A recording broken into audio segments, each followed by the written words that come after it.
दोस्तों आज मैं एक्सप्लेन करने वाला हूँ साल 2019 में आई एक survival science fiction film exit.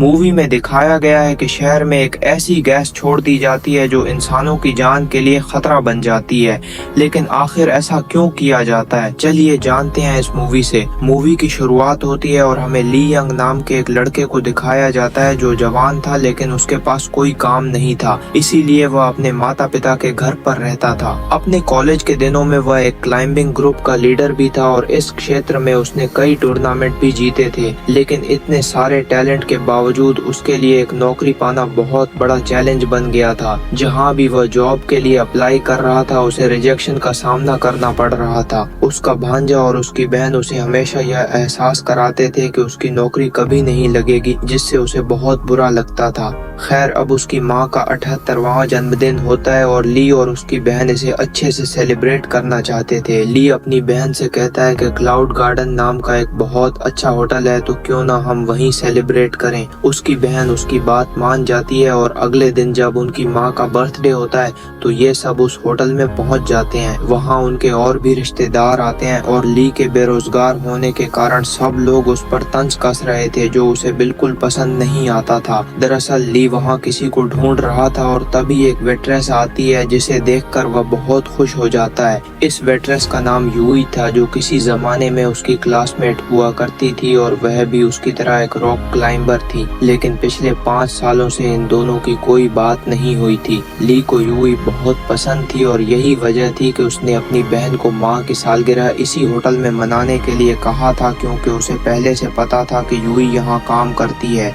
Yui को देखकर ली बहुत खुश हो जाता है क्योंकि वह काफी समय से उसे ढूंढ रहा था। यूई भी उसे देखकर हैरान हो जाती है और दोनों बाहर जाकर बात करने लगते हैं। यूई उससे पूछती है कि वह अब क्या कर रहा है, जिस पर ली झूठ बोलता है कि वह एक बहुत बड़ी कंपनी में मैनेजर है, क्योंकि वह यूई को यह सच्चाई नहीं बताना चाहता था कि वह बेरोजगार है। इसी दौरान यूई का बॉस उसे बुलाता है, जो हमेशा उसके साथ फ्लर्ट करता था। यह बात यूई को बिल्कुल पसंद नहीं थी, लेकिन चूंकि यह होटल उसके पिता का था इसीलिए वह उसके खिलाफ नहीं जा सकती थी, क्योंकि अगर उसने बॉस की बात नहीं मानी तो शायद उसे नौकरी से निकाल दिया जाता। इसी बीच हम देखते हैं कि शहर के बीच में एक ट्रक रुक जाता है और उसमें से एक आदमी बाहर निकलता है। वह ट्रक के वॉल्व खोल देता है, जिससे जहरीली गैस बाहर निकलने लगती है। ये गैस बेहद जहरीली थी और जो भी इसकी चपेट में आ रहा था उसका दम घुटने लगता था। जैसे जैसे गैस फैलती गई बहुत से लोग मरने लगे। पूरे शहर में अफरा तफरी मच जाती है और लोग अपनी जान बचाकर भागने लगते हैं। तभी एक जलती हुई गाड़ी होटल से टकरा जाती है, जिससे बड़ा धमाका होता है। ली, जो अपनी फैमिली के साथ यहाँ सेलिब्रेट कर रहा था और बाहर के हालात से बेखबर था, अब डर जाता है। इसके बाद वह अपनी फैमिली के साथ बाहर आता है और देखता है कि हर तरफ अफरा तफरी मची हुई है। लोग अपनी जानें बचाने के लिए भाग रहे हैं और जहरीली गैस तेजी से उनकी तरफ बढ़ रही थी। यूई सबको कहती है कि हमें होटल के ऊपर वाले कमरों में जाना चाहिए। सब अंदर चले जाते हैं, लेकिन ली देखता है कि उसकी बड़ी बहन, जो अंदर आने में देर कर चुकी थी, वह एक कार में बैठी हुई है। ली उसे कहता है कि जल्दी से अंदर आ जाओ, लेकिन जब वह आ रही होती है तो वह गिर जाती है और जैसे ही वह जहरीली गैस की चपेट में आती है उसकी याददाश्त खोने लगती है। अब ली अपनी बहन को बचाने के लिए सांस रोककर उसके पास जाता है, उसे कंधे पर उठाकर होटल के अंदर ले आता है। हालांकि उसकी जान बच जाती है, लेकिन वह अब भी सांस लेने में तकलीफ महसूस कर रही थी। ली एम्बुलेंस को कॉल करता है, लेकिन उसे बताया जाता है कि एम्बुलेंस की सर्विस बंद कर दी गई है, सिर्फ हेलीकॉप्टर काम कर रहे हैं। इसके बाद ली और यूई पूरे शहर को देखते हैं, जहां जहरीली गैस धुंध की तरह पूरे शहर में फैल चुकी थी और अब ऊपर की तरफ बढ़ रही थी। ली सबको कहता है कि हमें किसी भी तरह बिल्डिंग की छत तक जाना होगा, लेकिन उसकी बहन इतनी कमजोर थी कि वह खुद नहीं चल सकती थी, इसीलिए ली पर्दों की मदद से एक स्ट्रेचर बनाता है और अपनी बहन को सबके साथ ऊपर ले जाता है। लेकिन जब वे छत पर पहुंचते हैं तो पता चलता है कि छत का दरवाजा लॉक है और उसकी चाबी नीचे रिसेप्शन पर रखी है। लेकिन जब वे नीचे देखते हैं तो वहां हर तरफ गैस भर चुकी थी, जिसका मतलब था कि नीचे जाना खुदकुशी के बराबर था। इसके बाद ये लोग नीचे के फ्लोर पर जाते हैं, जहां न्यूज चल रही होती है। न्यूज में बताया जा रहा था कि ये गैस पूरे शहर में फैल चुकी है और अगर तुम्हारे पास इस तरह के मास्क हैं तो उसका इस्तेमाल करके तुम अपनी जान बचा सकते हो, और अगर तुम किसी तरह से गैस की चपेट में आ जाते हो तो धीरे धीरे सांस लेना,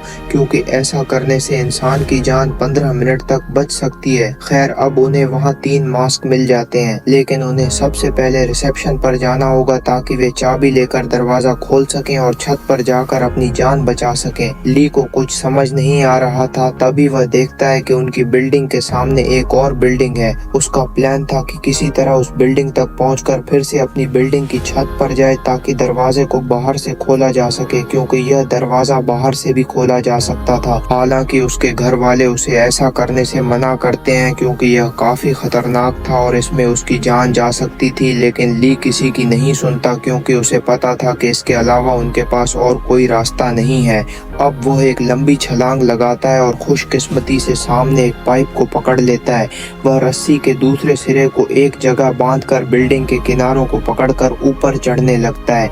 यहाँ उसका कजिन भी होता है जो उसे ऐसा करते देखकर हैरान रह जाता है और अपने मोबाइल से उसकी लाइव स्ट्रीमिंग करने लगता है। ली, जो लगातार ऊपर बढ़ रहा था, अचानक उसकी रस्सी खत्म हो जाती है, यानी उसे अपनी बॉडी से रस्सी खोलकर ऊपर चढ़ना होगा। यह बहुत खतरनाक था, लेकिन वह हिम्मत नहीं हारता और अपनी बॉडी से रस्सी खोल देता है। अब वह बिना किसी सेफ्टी के ऊपर चढ़ने लगता है और आखिरकार एक बड़े शेर की मूर्ति को पकड़ लेता है। अब उसे खुद को खींचकर ऊपर जाना था, लेकिन वह काफी थक चुका था, जिससे उसे मुश्किल हो रही थी। हालांकि वह जानता था कि उसके एक कदम से कई जिंदगियां बच सकती हैं, इसीलिए हिम्मत करके वह छत तक पहुंच जाता है और दरवाजा बाहर से खोल देता है। अब सभी लोग छत पर आ जाते हैं, जहां उन्हें उम्मीद होती है कि हेलीकॉप्टर आकर उन्हें बचा सकता है। वे अपने मोबाइल की टॉर्च ऑन करके रेस्क्यू टीम को अपनी ओर आकर्षित करने की कोशिश करते हैं, लेकिन ऊपर से देखना आसान नहीं था। तभी यूई सबको सुझाव देती है कि हम सभी एच आकार बनाते हैं और अपने मोबाइल की टॉर्च ऑन कर लेते हैं ताकि रेस्क्यू टीम हमें देख सके। रेस्क्यू टीम का इंतजार लंबा हो जाता है क्योंकि मोबाइल की रोशनी ज्यादा तेज नहीं थी। तभी यूई के दिमाग में एक आइडिया आता है। वह नीचे जाकर होटल की होर्डिंग लाइट को लगातार ब्लिंक करवाने लगती है। इसकी वजह से हेलीकॉप्टर को पता चल जाता है कि बिल्डिंग पर कुछ लोग फंसे हुए हैं। जल्द ही एक रेस्क्यू हेलीकॉप्टर छत पर आता है और सब खुशी से झूम उठते हैं। रेस्क्यू टीम ऊपर से एक सेफ्टी प्लेटफॉर्म नीचे भेजती है और सभी लोग एक एक करके उसमें चढ़ने लगते हैं। लेकिन जब ली और यूई की बारी आती है तो ओवरलोडिंग की वजह से वे हेलीकॉप्टर में नहीं जा पाते।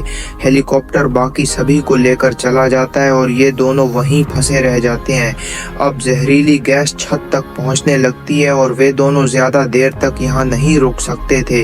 वे मास्क पहनकर जितनी भी रस्सी थी उसे अपने बैग में रखकर नीचे उतरने लगते हैं। गैस बहुत जहरीली थी और इसका असर शरीर पर भी हो रहा था, इसीलिए वे अपनी पूरी बॉडी को ढक लेते हैं। ये दोनों एक और बिल्डिंग की छत पर पहुंचते हैं, लेकिन वहां भी गैस आ चुकी थी। गैस की सतह और ऊपर बढ़ चुकी थी, इसलिए उन्हें और ऊंची बिल्डिंग में जाना था। ये लोग एक और बिल्डिंग में पहुंचते हैं जहां अभी गैस नहीं पहुंची थी। अब उनके पास जो मास्क थे वे भी खत्म हो चुके थे क्योंकि उनके अंदर जहरीली गैस भर चुकी थी, लेकिन उनके पास अभी भी एक मास्क बचा हुआ था। वे लोग देखते हैं कि उनके सामने एक दूसरी बिल्डिंग है जहां से वे और ऊपर जा सकते थे। अब वे इस बिल्डिंग के ऊपर एक रस्सी फेंकते हैं। सबसे पहले यूई रस्सी के सहारे दूसरी तरफ जाती है क्योंकि उसका वजन कम था। वह यहाँ पहुँच जाती है और अब ली की बारी आती है। ली भी धीरे धीरे इस जगह पर पहुँचने लगता है, लेकिन अब गैस वहाँ तक पहुँच चुकी थी, पर उसने मास्क पहन रखा था इसलिए वह बच जाता है। अब यहाँ से ये दोनों देखते हैं कि उनके सामने वाली बिल्डिंग में बहुत सारे बच्चे फंसे हुए हैं जो मदद के लिए चिल्ला रहे थे। इसलिए वे लाइट से एक एरो बनाते हैं ताकि रेस्क्यू टीम को पता चल सके कि वहाँ किसी को मदद की जरूरत है। जल्द ही एक हेलीकॉप्टर वहाँ पहुंचकर बच्चों को रेस्क्यू कर ले जाता है और अब जल्द ही हेलीकॉप्टर वापस आकर इन दोनों को भी ले जाएगा, लेकिन एक बार फिर उनकी किस्मत उनका साथ छोड़ देती है। वे देखते हैं कि पास में एक ऊंचा टावर है और वे जल्दी से वहां पहुंचने की कोशिश करते हैं। यहां पहुंचकर उन्हें एहसास होता है कि अब आगे जाना मुमकिन नहीं है और शायद उनकी मौत तय है। वे दोनों एक दूसरे को गले लगा लेते हैं क्योंकि वे बहुत पहले से एक दूसरे को पसंद करते थे लेकिन कभी इजहार नहीं कर पाए थे। तभी एक ड्रोन उन्हें शूट कर रहा होता है जिससे पूरा शहर उन्हें लाइव देख रहा था।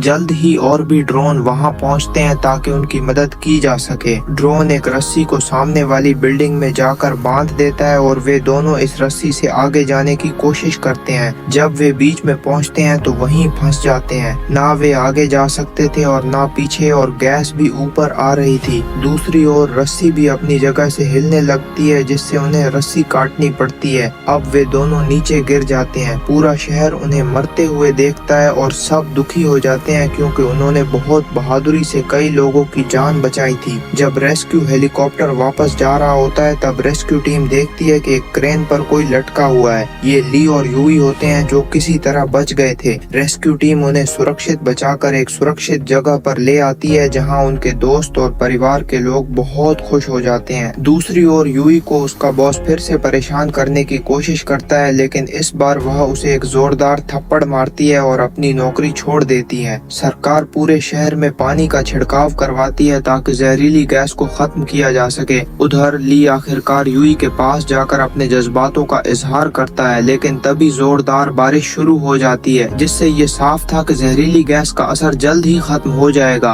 और इसी के साथ ये फिल्म खत्म।